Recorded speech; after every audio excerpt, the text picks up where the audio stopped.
Target Geronimo is acquired. Over. Copy that. 6-9. Holy shit! Osama bin Laden, ये नाम सुनते ही दोस्तों खौफ का मंजर सामने घूमने लगता है।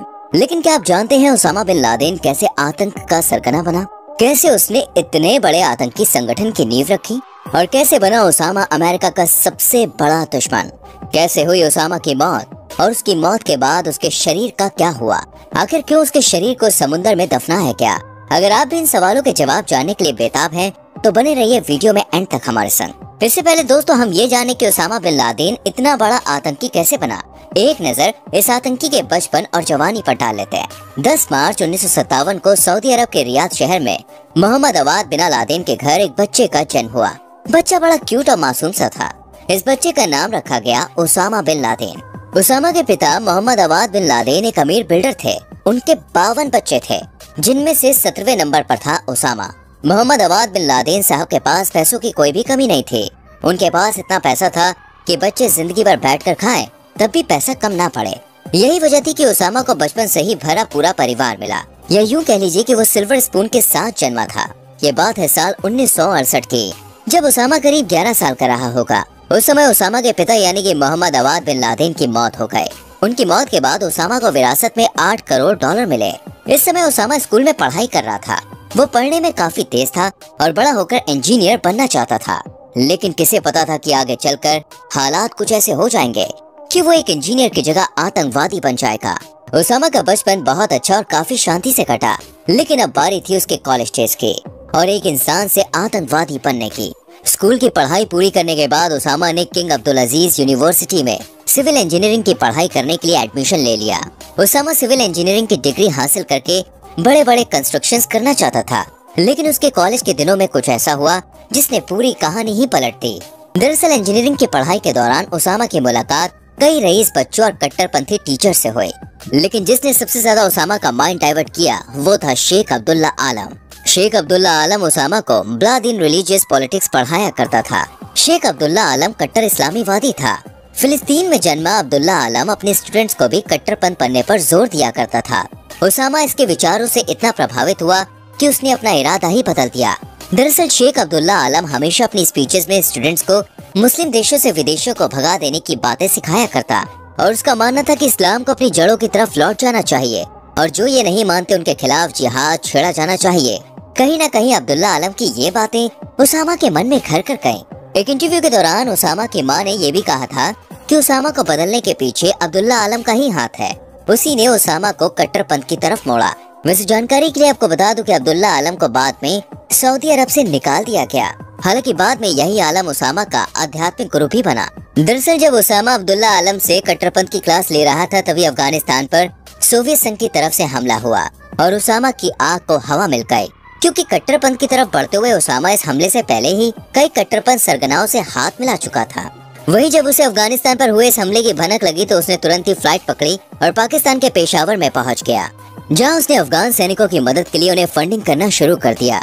सिर्फ इतना ही नहीं दोस्तों, यहाँ उसामा बिन लादेन ने अरब अफगानियों और उनके परिवारों की मदद के लिए एक गुट बनाया जिसे नाम दिया गया द बेस। आपको बता दें बाद में यही बेस गुट बना अलकायदा। अगर आप अलकायदा के बारे में नहीं जानते हैं तो चलिए इससे जुड़ी जानकारी हम आपको दे देते हैं। दरअसल दोस्तों अलकायदा वही संगठन है जो भारत सहित दूसरे देशों को हमलों की धमकियां देता रहता है। असल में ये एक अंतर्राष्ट्रीय आतंकी संगठन है जिसकी स्थापना उसामा बिन लादेन ने अब्दुल्ला आजम के साथ मिलकर 1988 में की थी। यूं तो ये संगठन अफगानिस्तान के बुरे समय में अफगानी मुस्लिमों और उनके परिवारों की मदद के लिए बनाया गया था, लेकिन देखते ही देखते कब इस संगठन ने आतंकी संगठन का रूप ले लिया इसका पता ही नहीं चला। आपको बता दें इस संगठन को संयुक्त राष्ट्र सुरक्षा परिषद, उत्तरी अटलांटिक संधि संगठन यानी नाटो, यूरोपीय संघ यानी यूएन, संयुक्त राज्य अमेरिका, यूनाइटेड किंगडम, भारत, रूस सहित कई देश आतंकवादी समूह करार कर चुके हैं। 1989 तक चले इस वॉर के बाद दोस्तों आखिरकार सोवियत संघ ने अफगानिस्तान से अपने कदम पीछे खींच लिए। अब जब सब नॉर्मल और पहले जैसा हो गया तो लादेन भी अपनी फैमिली बिजनेस यानी कि कंस्ट्रक्शन कंपनी के लिए वापस सऊदी अरब लौट आया। यहाँ आते ही उसामा ने अपने संगठन को और मजबूत करने पर जोर दिया और इसके लिए फंड भी इकट्ठा करने लगा। धीरे धीरे लादेन ने अलकायदा को दोस्तों एक ग्लोबल संगठन बना दिया जिसका हेडक्वार्टर था अफगानिस्तान में, लेकिन इस ग्रुप के सदस्य दुनिया भर के करीब 35 से 60 देशों में फैले हुए थे। समय गुजर ही रहा था कि तभी कहानी में एक और ट्विस्ट आया। दरअसल दोस्तों अलकायदा की स्थापना के बाद इराक के नए लीडर बने सद्दाम हुसैन। जिन्होंने गल्फ कंट्रीज के कुछ ऑयल राष्ट्रों में विस्तार करना शुरू कर दिया और अब सद्दाम हुसैन की नजर थी सऊदी अरब पर। लादेन ने फौरन सऊदी अरब के किंग को एक लेटर लिखा और अपने गुर्गे जंग के मैदान में उतारने की परमिशन मांगी। लादेन लगातार दोस्तों अपने वॉलंटियर्स को जंग के मैदान में उतार रहा था। वहीं करीब 1991 में अमेरिकी सैनिकों ने कुवैत से इराकी बलों को खदेड़ने का काम शुरू कर दिया और इसी बीच खबर आई कि सऊदी अरब ने भी अमेरिका से मदद मांग ली है, जबकि लादेन ऐसा बिल्कुल भी नहीं चाहता था। वो बिल्कुल भी नहीं चाहता था कि मुस्लिम कल्चर को विदेशी कल्चर प्रभावित करे। इसलिए दोस्तों ओसामा ने अपने नेटवर्क को काम में लिया और एक फतवा जारी किया जिसमें लिखा हुआ था कि सभी को अफगानिस्तान जाकर ट्रेनिंग लेनी चाहिए। ये फतवा कमाल था या ओसामा का जादू, लेकिन इस फतवे के बाद करीब 4000 लोग अफगानिस्तान पहुँचे। लेकिन ये हरकतें सऊदी अरब को बिल्कुल भी पसंद नहीं आई और सऊदी अरब ने ओसामा को हमेशा हमेशा के लिए अपने देश से बाहर कर दिया, क्योंकि वो किसी भी तरह से आतंकवाद को पनाह नहीं देना चाहता था। सऊदी अरब से निकलने के लिए ओसामा जा पहुंचा दोस्तों सूडान। यहाँ से उसने अपना बाकी काम जारी रखा। अब ओसामा का पहला सपना था मुस्लिम कंट्रीज से अमेरिका को उखाड़ फेंकना और यहीं से शुरू हुई ओसामा के आतंकी हमलों की कहानी। ओसामा ने सबसे पहले अपने आतंकी संगठन के साथ मिलकर हमला यमन के एक होटल में किया था। ये बात है साल 1992 की। इस हमले में 2 ऑस्ट्रेलियन टूरिस्ट मारे गए थे। इसके बाद साल 1993 में ओसामा ने अपने आतंकी संगठन के साथ मिलकर फिर से एक हमला किया और यह हमला था वर्ल्ड ट्रेड सेंटर पर। इस हमले में करीब 6 लोगों की मौत हुई थी, जबकि सैकड़ों लोग घायल हो गए। इस मामले में करीब 6 लोगों को आरोपी बनाया गया। वहीं इसके बाद उसी साल नवंबर में रियाद में एक इमारत के सामने बम फटा। इस इमारत में दोस्तों अमेरिकी सेना से जुड़े लोग काम किया करते थे, जिस वजह से इस हमले का शिकार 5 अमेरिकन और 2 भारतीय नागरिक हुए, जबकि 60 से ज्यादा लोग यहाँ भी घायल हुए। इसके बाद ओसामा ने निशाना बनाया अमेरिकी दूतावास को। दरअसल साल 1995 में नैरोबी और तंजानिया के दारे इलाम में अमेरिकी दूतावास के बाहर बम फटे, जिसमें 224 लोग मारे गए थे। एक के बाद एक लगातार हो रहे हमलों की वजह से अमेरिका ने सूडान से ओसामा को बाहर निकाल देने पर जोर बनाया और अमेरिका की वजह से सूडान ने 1996 में ओसामा बिन लादेन को देश से बाहर निकाल दिया।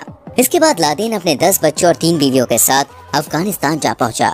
यहाँ लादेन ने अमेरिकी सेना के खिलाफ जिहाद का ऐलान कर दिया, जिसका जवाब देते हुए 20 अगस्त 1998 को अमेरिकी सेना अफगानिस्तान और सूडान में लादेन के प्रशिक्षण शिविरों पर हमला करती है।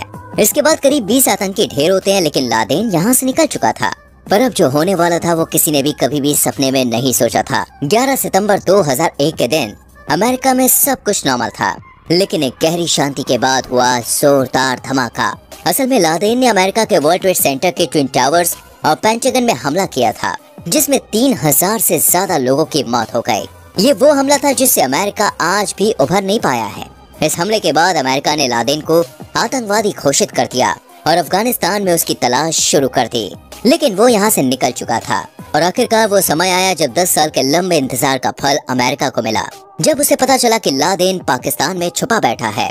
इस सूचना पर अमेरिका ने एक सीक्रेट ऑपरेशन चलाया, जिसे नाम दिया गया ऑपरेशन नेपच्यूर स्पेयर। इस ऑपरेशन के तहत अमेरिका के कमांडोज अफगानिस्तान से होते हुए पाकिस्तान के एबटाबाद में उस जगह पर उतरे जहां ओसामा रहा करता था।